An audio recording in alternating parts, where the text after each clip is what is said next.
Good morning and welcome to this meeting of the Licensing Subcommittee. I'm Kevin Jones from Democratic Services. The subcommittee today is made up of Councillors Mark Bainan, Jackie Davies and Tay Taylor. The first item of business is the appointment of a chair for the meeting. Can I ask members of the subcommittee to nominate a chair for today's meeting? Yeah, I'd like to nominate Councillor Davies, please. Yeah, I'd like to second it. Thank you, Councillor Davies. It's agreed that Councillor Davies is in the chair. Councillor Davies, would you like to take over? Thank you, Kevin. Good morning, everyone, and welcome to this meeting of the Licensing Subcommittee. I'm Councillor Jackie Davies. This meeting is being broadcast live, recorded, and will be made available on the Council's YouTube channel. The agenda is available on the Council's website by following the links to Your Council, then Council Meetings Calendar, and you'll find this meeting on today's date. The quorum for this meeting is 3 members, and all will need to be present at all times. If any subcommittee member or the legal advisor loses connection, we will pause to allow them to rejoin as soon as possible. To reduce feedback, could everyone mute their microphone while not speaking? After the subcommittee has heard the submission, I will ask if members have any questions on the submission. Members can also indicate they wish to speak by using the chat function. Please do not use the chat function to ask questions of officers or members, and remember that all meeting participants on the video call will be able to see what has been entered in the chat. Please also keep your mobiles in silent mode or switched off during the meeting. Excuse me. I'm Councillor Jackie Davies, and I will introduce the other participants in the meeting. This morning with us we have Councillor Mark Bainan, we have Councillor Ty Tylan, we have Neil O'Connor, Head of Legal at Wetherspoons, Stuart Wade, who is the General Manager at Wetherspoons, Katie Doyle, a Senior Licensing and Regulator Solicitor at Wetherspoons, and one other person in the meeting. With us today also we have Guy Bishop, our Legal Advisor, Marcella Basso, the Licensing Officer, and Kevin Jones, who you heard from earlier, who is the Democratic Services Officer. First of all, we come to declarations of interest. Do any members of the subcommittee have a pecuniary interest, non-registrable interest, or other registrable interest to declare in relation to the application today? None. Nothing for me. Thank you very much. Minutes of the last meeting. Can we confirm that the minutes of the meeting held on 7th October are a correct record? I can. I think so, Okay. and I'll sign those later. So, to come to the procedure itself. The parties have already been notified of the usual procedures for licensing hearings as set out on pages 3 to 5 of the agenda. Paragraph 57 on page 4 of the agenda pack deals with notifications of the decision following the subcommittee's deliberations. This will firstly be confirmed by email later today, and full details and reasons will follow within 5 working days. Are there any objections to proceeding on the basis of these procedures? Thank you. So we move on to the hearing. This is for the Kingston 153 to 157 Clarence Street, Kingston upon Thames, KT1 1QT. It is an application for a variation of premises licence under the Licensing Act of 2003 and can be found on Appendix A on page A1 of the agenda. I'd like now to call on Marcella Basso, the Licensing Officer, who will introduce the report on the application. Thank you, Marcella. Thank you very much, Chair. This application relating to Kingston 153-157 Clarence Street, Kingston upon Thames, KT1 1QT, was made on the 25th of September 2025 by JD Wetherspoon plc. The application seeks a variation to their existing premises license to extend the terminal hour for the sale of alcohol, late night refreshment and regulated entertainment, films, live music, recorded music, performance of dance and entertainment of a similar description until 1 a.m. Sundays to Thursday, and until 1:30 a.m. on Fridays and Saturday. Extend the terminal hour for opening hours of the premises until 1:30 a.m. Sundays to Thursdays and until 2 a.m. on Fridays and Saturdays. Amend Condition 10 in Annex 2 of the premises license in relation to those supervisors. Relevant pages of the application form as originally applied for are attached Annex 1 of the Licensing Subcommittee report. The premises currently benefits from a premises license that authorizes the sale by retail of alcohol for consumption on and off the premises, Sunday to Thursday from 9 a.m. until midnight, Friday and Saturday from 9 a.m. until 1 a.m. the following morning. The provision of regulated entertainment and the provision of late night refreshment, Sunday to Thursday until midnight, midnight, Friday and Saturday until 1:30 the following morning. Councillor, please note the starting hours of the provision of regulated entertainment and late night refreshment vary, and they are listed on the copy of the current license, which is attached and at Annex 2 of the report. Excuse me.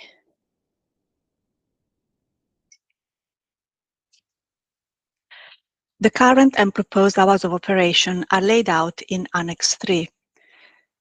When applying for a variation of premises license, the applicant is required to complete an operating schedule. This describes the steps the applicant proposes to take in order to promote the licensing objectives if the application is granted. These steps, which are appropriate to the promotion of the licensing objectives, will become conditions if the application is granted, and they are shown in Annex 4. These conditions are in addition to those already on the existing license. The application is also seeking to amend Condition 10 on the current premises license in relation to those supervisors to read as Condition 1 in Annex 4 of this report, and remove Condition 12 on the current premises license in relation to CCTV and replace it with Conditions 3 to 8 listed in Annex 4 of the report. However, the subcommittee must, having regard to the representations made, modify these conditions if it considers that such a step is appropriate for the promotion of the licensing objectives. The licensing authority confirms that the applicant has advertised the application by way of public notice displayed at the premises and in a local newspaper. The application has also been made available on the Council's website for the full consultation period. The licensing authority confirms that all responsible authorities received a copy of the application. Representations were received from the Metropolitan Police in relation to the prevention of crime and disorder and the protection of children from harm licensing objectives.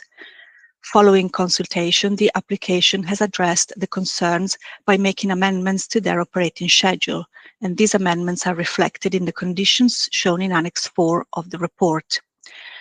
In light of these amendments, the concerns raised by the Metropolitan Police have been satisfied and the representation was withdrawn. Therefore, there are no outstanding representations from responsible authorities. In accordance with the Council's licensing policy, 1,613 addresses were consulted in writing and informed that an application had been received. 3 valid representations were received from other persons, 1 in support and 2 in objection to the application. The representations make reference to matters that relate to the prevention of crime and disorder, the prevention of public nuisance licensing objectives, and copies of the representations are attached at Annex 5. The licensing authority confirms that copies of all representations have been forwarded to the applicant and have been made available to the licensing subcommittee. A map showing the location of the premises is attached at Annex 6, with photographs of the premises attached for your information at Annex 7. In considering this application, the subcommittee is required to take into account the Secretary of State's guidance issued under Section 12 of the Licensing Act 2003, our licensing policy, and the licensing objectives. The Council's licensing policy includes some guidelines on licensing and trading hours, and these guideline hours can be found in Annex 8. Members, you are asked today to determine the application, having regard to the representations received and any evidence heard at the hearing, in line with the options set out in paragraph 15 of the report. Thank you. Thank you very much, Marcella. Members, do you have any questions? Councillor Bain and Councillor Tylan? Not at this stage, no, thank you. No, thank you. No, and neither do I, thank you. So we'll move on. We now come to the applicant, and I'd like to call on Neil O'Connor and Stuart Wade to give a summary of the application.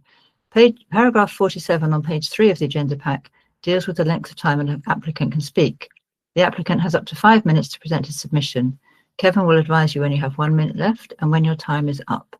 Thank you. Thank you, Chair. Just for the record, it's Nigel Connor, and I think my granddad dropped the O some years ago, so just for the record.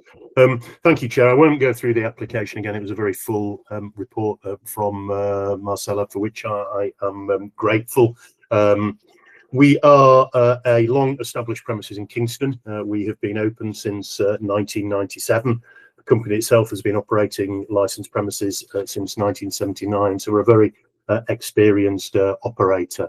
The reason behind the application was that the pub has seen an increasing trend of customers coming out later in the evening and wanting to stay in the pub longer. We've been relatively busy at our existing terminal hour and wanted to allow those customers to stay in the pub longer. I think what is happening, particularly with younger customers, given the cost of living situation is at the moment, is rather than going to other venues such as nightclubs to carry on their evening, they're generally staying with us and want to stay longer, which helps us really in a way manage the dispersal at the end of the evening if there are less customers in the premises.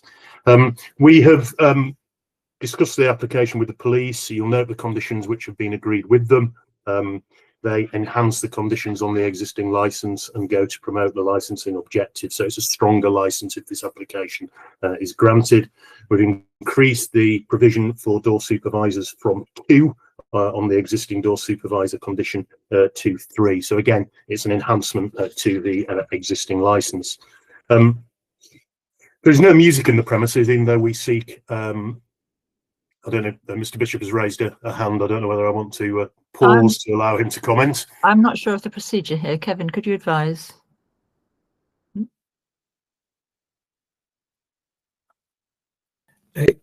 I'll pause the speak. Thank you. I'm sorry to interject, but the application does say Fridays and Saturdays in terms of the 3, rather than the rest of the week. Maybe you need to explain that just so it's clear. Thank you. Nigel, I can answer that if you'd like me to. Yeah, well, if you bear with me, Stuart, what I wanted to do was just double check what the provision was on the existing premises license, if that's acceptable. Sorry, I hope for this isn't the existing is 2 every day of the week. Right. Proposal in the conditions proposed is that it's 3 on Fridays and Saturdays, and the rest of the week you do a risk assessment.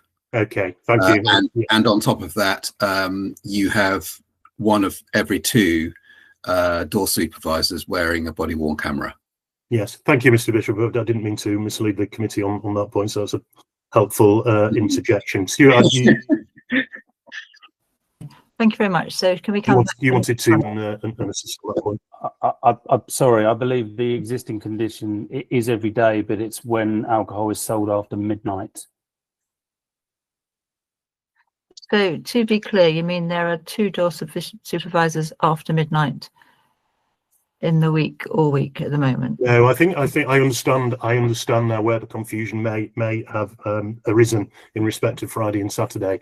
The requirement for door supervisors only arises when the premises is likely to sell or supply alcohol beyond midnight. So currently, as things stand, there is no provision on the licence for doing that earlier on in the week, apart from let me double check, apart from on Fridays and Saturdays, hence why that condition on a practical level only applies on Friday and Saturday, which may assist or may not in essence. Thank you. I think we may come back to that in questions later on. But yes. Would you like to proceed with your? I'm happy to clarify. Sorry to interrupt you. Sorry. Yeah. No, thank you, Mr. Bishop. So well-established premises. It's been open since 1997. There is no music. It used to operate with music, but we haven't done so for 6 years. It's a long-standing premises manager in place. She's been there since 2020 and is chair of the Kingston Pub Watch. Very close relationship with the police, and you'll note that their representation has been withdrawn. There is a full CCTV digital system in the premises which retains images for 90 days. All the managers on duty will wear body cams, all the staff wear radios for ease of communication. As you'd imagine, with a company such as Wetherspoons, we've very well established policies to promote the licensing objectives. All front of house staff are trained in a don't do drunk policy, which allows them to identify people who are intoxicated or at the risk of intoxication. We operate a proof of age policy at the premises. All staff have refresher training on a twice yearly basis and on induction. You've noted the presence of door supervisors who assist with dispersal and orderly management of the premises. There's no happy hour drinks promotion at the premises, Chair. Promotions in the main are linked to food. There are no time linked promotions, so what we offer is good value drink, good value food at all times. There's no intention to change the nature or operation of the premises in any way. It's simply an extension of hours. It will very much remain as it is. Full food menu available up to 2,300 every day. Wide range of soft and hot drinks. So we don't aim the premises, if you know Wetherspoons at all, at a particular clientele or age group. So there's a broad clientele in the premises, which helps promote the licensing objectives. It's not a vertical drinking venue. All customers are seated. We don't encourage customers to stand and consume alcohol. We don't take any seats out late at night to allow vertical drinking. So it's a very well ordered, well managed premises. And as you'll note, there is no objection from the AHO. There's no objection from the police based on public nuisance in respect of the AHO or crime and disorder in respect of the police. Chair, we note the residential objections. My colleague has actually spoken to the two individuals to try and provide some reassurance as to what our aims are with the application. Obviously, Mr. Coombe will express his representation later, but they do, by and large, appear to relate to more wider, broad-based antisocial behaviour, crime and disorder issues in Kingston as opposed to the actual premises themselves. There's no evidence put forward to the committee by the interested parties or by any responsible authority as to this premises contributing itself to those antisocial behaviour issues, those crime and disorder issues.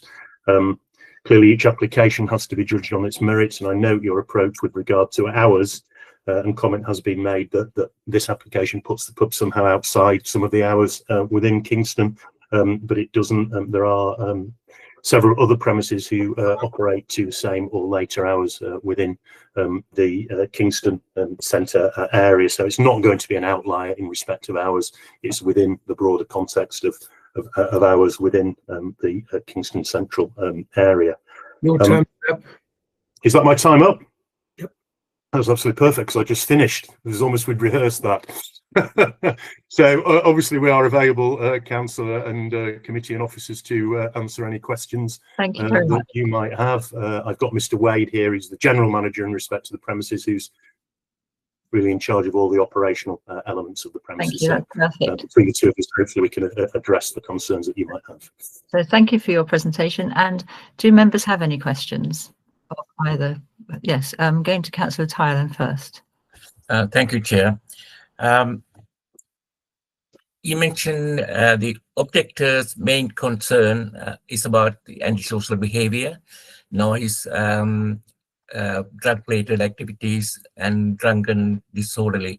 And now you have a dispersal policy and a noise reduction policy in place. Could you briefly explain the measures you take, particularly after closing hours? Well, I think the company has always been of the view that the behaviour of its customers off the premises is really influenced in the main by how they're managed on the premises.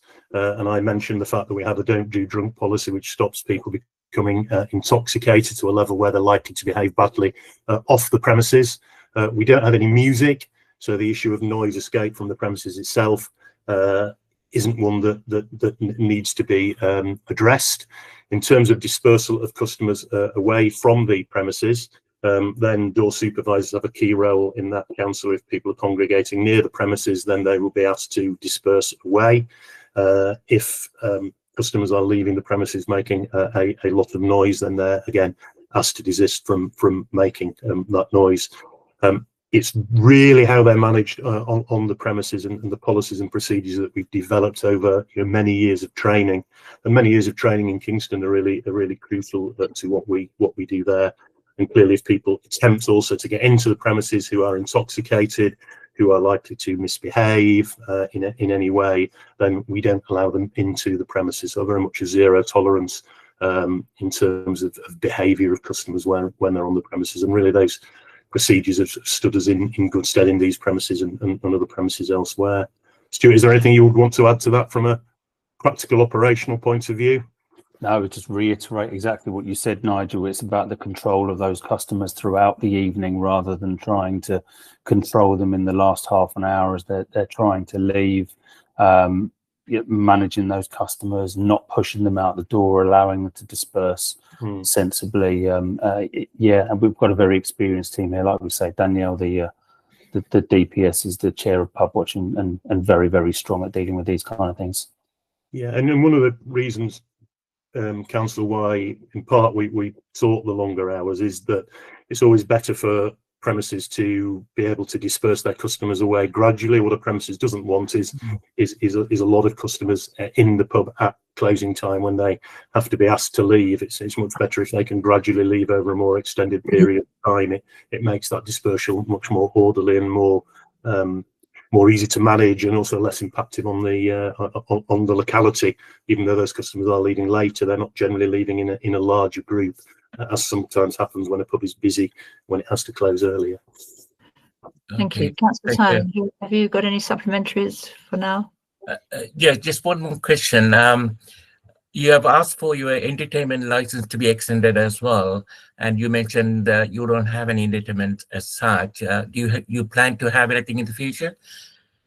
Sorry, I missed that, Councillor. You slightly froze for me. I don't know whether you did anything else. May you repeat the question, please? Sorry, the entertainment, you have extended the hours for entertainment as well. And you mentioned that you don't have any entertainment as such currently. Do you plan to have any entertainments at all? Or? There's no current intention to have any entertainment. I mean, we've never had live music there. It was just I think it was just a DJ studio, but there's no intention to alter the provisions of the license. I suppose we just wanted to keep the license sort of neat and tidy by extending those hours as well in case in the future we decided to change our mind. But really, the premises has gone from strength to strength as a premises since we took music out, and we never reintroduced music after COVID. And that's really assisted in allowing us to better manage the premises. It attracts a slightly different crowd, doesn't attract that sort of late night nightclub crowd, and we've got a much more broad base of customers staying with us because some customers simply don't like music. So there's no intention to alter that provision at the moment. Thank you. Thank you. Over to Councillor Bainan. Thank you. And you are still muted. Yeah, sorry. Thank you. Thank you, Chair. It's around the door staff and numbers. Just getting some clarification on that. Yes. What the current arrangements are and the changes or the proposed changes are. So I understand it at the moment. The proposal would be to have 3. Is it on Fridays and Saturdays? And then what about the rest of the week? And where does it? I think there's talk about a risk assessment as well and how that might impact. Yes, that's correct. Sorry if I misled everybody in respect of that. So we would have a definitive commitment to 3 door supervisors on Friday and Saturday as things stand if the application is granted, and for the rest of the week it will be on a risk assessment basis. Generally speaking, the premises will be at their busiest on Friday and Saturday, as you might imagine, hence the commitment to have door supervisors on those days. Earlier on in the week, it may vary depending upon the time of... Well, I think you've frozen. Frozen for me. Yeah, we would assess that. Right. Sorry, could you just go back to depending on the time of? I think you're going to say year, but you froze. Depending on the time. Well, it does depend on the time of year as well. Council, say for example, in January when people haven't much money and the premises is quiet, we would look at how many door supervisors we would need earlier on in the week. So it's done on the basis of a security risk assessment. It's done on the basis of conversations with the police, local events. Say for example, we've got the World Cup coming up next year we would look at the matches and the fixtures and assess how many door supervisors we would need depending on what was going on. Just allows a flexibility for the premises to assess how many door supervisors we need on times where we may or may not need them, which is quite important. There are significant costs to businesses, so it is important that we only employ them when we need them. But when we need them, we definitely employ them. There's no question about that. Can I come back on that? Yes, please do. So yeah, at the moment, what's the arrangement saying that you don't have? Yeah, so as things go, I mean, every weekend would you normally have a minimum, and do you have a minimum during the week? I mean, say from 9 o'clock, is there always at least one person, or is that every day, or does it? Again, how does it? Yeah, are there standards, or does it vary from week to week, from day to day? I'm going to hand over to Mr. Wade on that, Councillor, if I may. Thanks, Nigel. Yeah, currently we generally have 4 from 8 o'clock on a Friday and Saturday. When it's quiet, sometimes that gets pushed back to 9, but with the application to a minimum of 3, for, as Nigel says, the quieter times. During the week, we don't currently use door staff at all unless there are busy events. We know that there's large gigs on at the nightclub opposite, student presence, Christmas, that kind of thing. We then put door staff in because that forms part of our risk assessment. We don't need to put door staff on currently because the condition is when we're serving alcohol after 12 o'clock. But currently we often run with door staff on those Wednesdays, can be a busy night for us. But like Nigel says, every day will be risk assessed. Okay, thank you. So can I come back again? Yes, do. Yes, please. Thank you. So on that, but so the proposals are to change the hours of selling alcohol, so you will be selling alcohol after 12 potentially every day. Does that then mean that you? Well, okay. I'm just thinking as I'm talking. So at the moment, that would mean at the moment you would have to have door staff every day, but you would rather go to a situation where it's risk assessed on a day-to-day basis. So that's a slight change. Is that correct? I think that's right. That's right, Councillor. I mean, we wouldn't necessarily, even though the previous door staff competition was predicated on having door supervisors after midnight, we wouldn't necessarily see that as necessary going forward, given how the sort of premises has traded and the premises evolved since that condition was put on. We don't see any alteration of the customer base or character of the people using the premises. It will remain very much the same. They're just going to run the premises slightly later. We don't see any risk of increased antisocial behaviour or crime and disorder as a consequence of that, because people are coming to the premises later. Effectively, they're not spending as long in the premises. But as I say, that will be continually risk assessed. It's done on a weekly basis, our security risk assessment, and if there is a need for door supervisors on a regular basis earlier on in the week or as a one-off, then those door supervisors would be employed. It just allows some flexibility to the management of the premises. Again, in conjunction with the police, if the police came to us and said, well, we think you need them every Wednesday, then that would form part of the risk assessment and that they would be put on as a consequence of that. It is just an additional cost, which, as you'll appreciate, as a large company, we do try and mitigate as much as possible, but that doesn't come at the expense of the promotion of the licensing objectives and the safety of staff and customers. Thank you. Councillor Bain, do you want to come back again? Yeah, if I may, I just want to can I kind of ask you a question in the meantime, which I think is what we're looking at? A risk assessment, obviously, is trying to look into the future to see what the future risk might be and mitigate against them. But a risk assessment isn't going to deal with the crisis that's happening in the moment at the time. So if there's nobody on the door and something kicks off, what happens or does that never happen at the moment?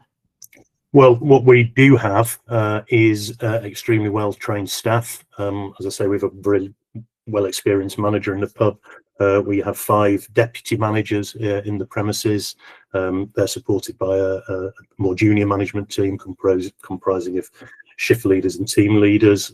And all of the staff have customer management training, so they are trained to deal with incidents in terms of de-escalating those incidents and dealing with those incidents as necessary. But fully agree, Councillor, that a risk assessment is forward-looking, but it is based upon long-standing experience of operating pubs generally, and more significantly long-standing experience of operating the pub in Kingston. So we are able to foresee those times when there may be pressure on numbers in the pub and have the necessary door supervisors in place to deal with them. Door supervisors are part of the team. They're not a panacea to all issues of crime and disorder, etc. They're part of the team, but really it's how we manage our customers as a company that is crucial.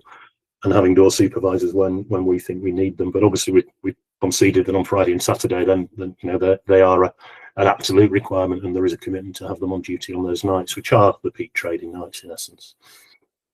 Thank you. Any more questions from anybody? Yeah, a bit more. Yeah, me again. Sorry. Yeah, That's okay. you come back again. Yes. Yeah.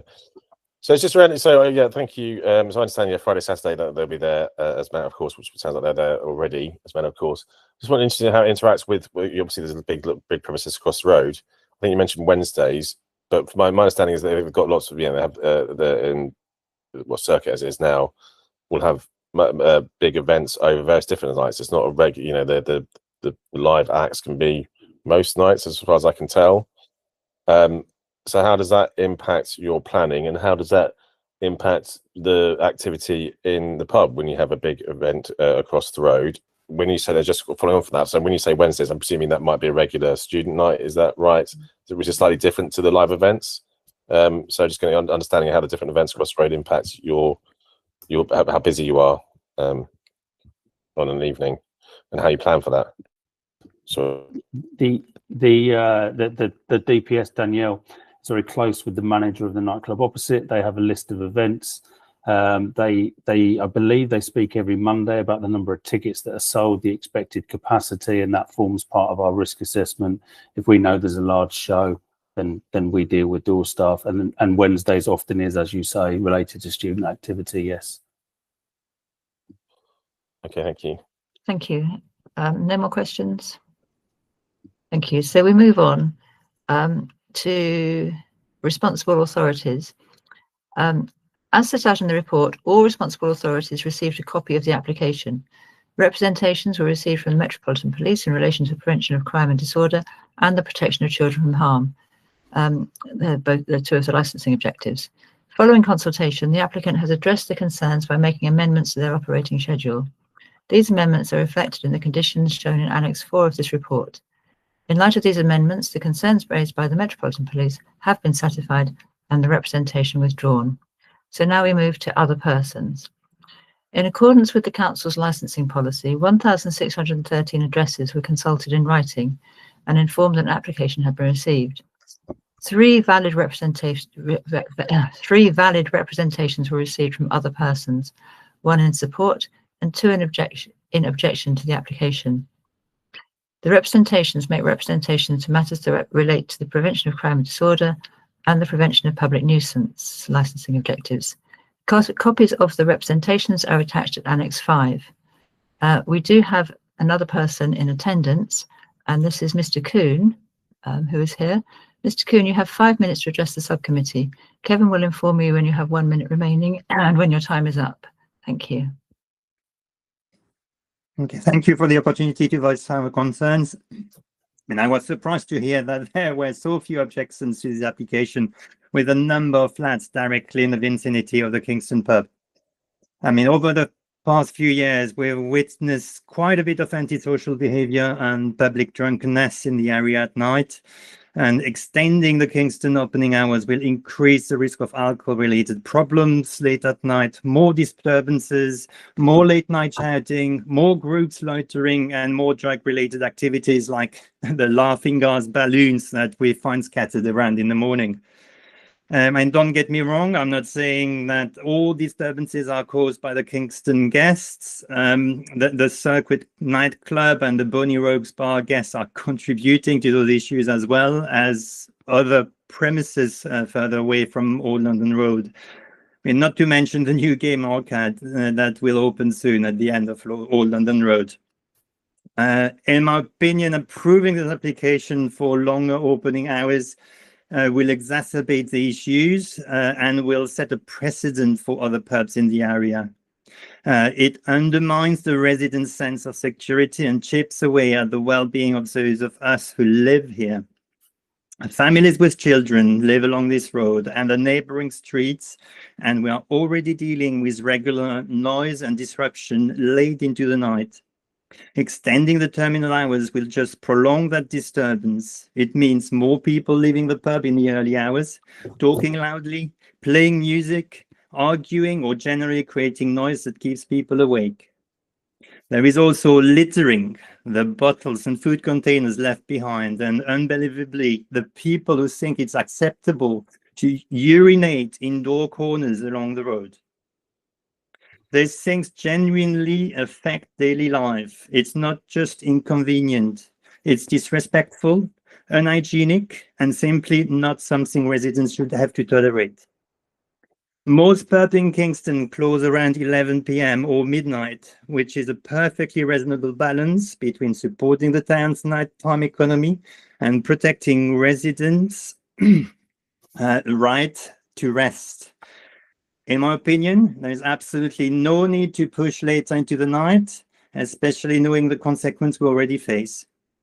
I also wanted to highlight a few realistic solutions to improve things. One proposal is to make all London Road resident-only parking from 8 p.m. onwards. This would reduce the need for access to the road. It would require proper signage at the top of the road and ideally a camera like the Ulysses cameras that would ensure the rule is enforced. Adding speed bumps would also help slow down late-night traffic and reduce the noise of cars racing through after leaving the pub and clubs. We would also benefit from more policing at night. A more visible police presence would act as a deterrent to crime, antisocial behavior, and public nuisance. It would make people think twice before causing trouble and reassure residents that our concerns are being taken seriously. I think I also have a closing statement afterwards. That comes later after questions. Okay, good. Thank you. Thank you. Thank you very much. Just a reminder that this meeting is just solely to deal with this particular license. We can't look at traffic or speed bumps here, but thank you for your comments, which could be taken to another forum. So, members, do we have any questions for Mr. Kuhn? Councillor Tyerland. Thank you, Chair. You mentioned the antisocial behaviour activities. I asked the officers to check any previous complaints in the past few years, but we don't seem to have any record of complaints. The council certainly hasn't, and police hasn't mentioned anything either. Can you comment on that? So the way to complain is so difficult that even calling those numbers, calling the police directly, etc., has never really led to anything. I've been trying to request changes for all London Road, and that's been rejected every time I've asked for something. So I think people are just giving up. I mean, no later than last week, we had actually a police car whizzing down the road, all sirens on and lights flashing for, I don't know what exactly, but probably gas balloon dealers at the end of the road or something like that. I mean, we've been trying to make our house better from a soundproofing perspective because of people coming out the road completely drunk, fighting, and just dancing around their cars with loud music. And I mean, you can complain whatever you want, nothing happens. Okay, thank you. Okay, thank you. Councillor Bainan, do you have any questions? No. Oh, thank you. No, sorry.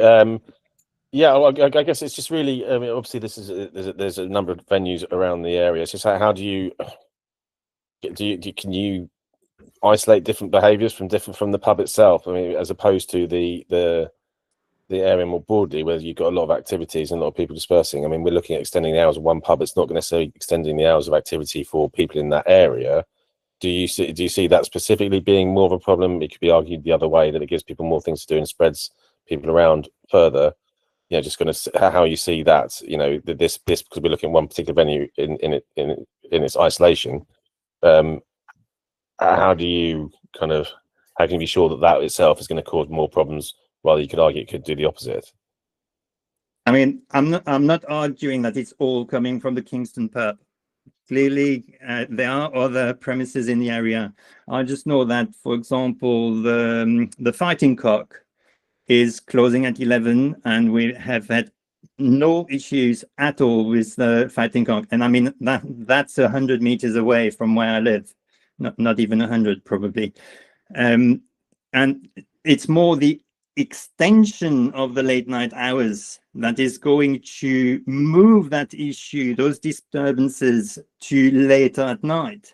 I mean, I don't know at what time you go to bed, but around 11, midnight, I'm probably asleep. And if you're woken up at 1 or 2 in the morning, you do not determine where those people are coming from. You just try to have them shut up. Okay, yeah. Can I come back again? Sorry. Yes. Yeah, go ahead. Yeah, sorry. Yes, thank you, Mr.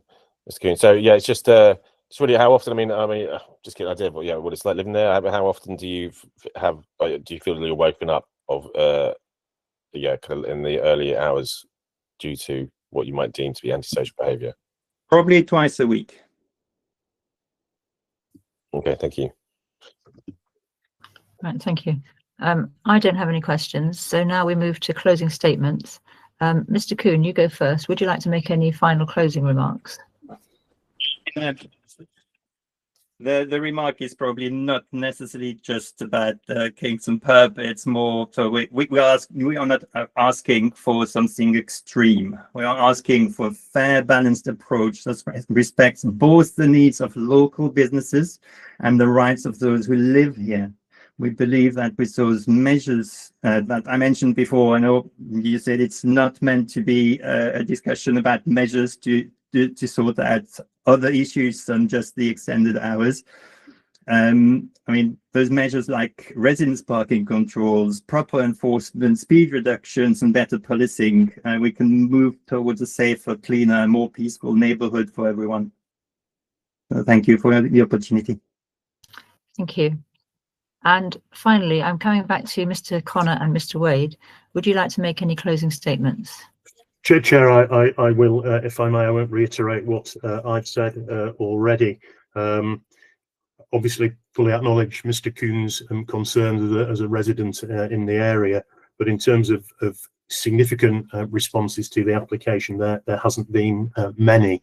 If the premises was a source of antisocial behaviour and crime and disorder, then the committee might consider that more representations could have been expected. And of course, there isn't a representation now from either the police, or wasn't one originally from the environmental health officer either. We're not seeking to alter the nature of the operation of the premises to turn it back into a music venue attracting younger customers. We are just wanting some additional hours. And I think if on that basis that the premises was a source of problems for the community, those problems would have been evident before now in respect of its existing hours, in respect of its existing operations. But as Councillor Thailand has pointed out helpfully to the committee, there hasn't been evidence of complaints regarding these premises, either in respect of noise, antisocial behaviour, etc., which hopefully can provide the committee with some comfort in terms of granting the additional hours. Obviously, there were some wider issues raised in respect of wider antisocial behaviour from car parks, etc. But those are the issues which, as a pub, as part of Pub Watch, that can be addressed with wider dialogue with residents, with wider dialogue with the authorities, and certainly happy to take those forward via Pub Watch and via the authorities if that can be of assistance. It's a well-run premises, Chair.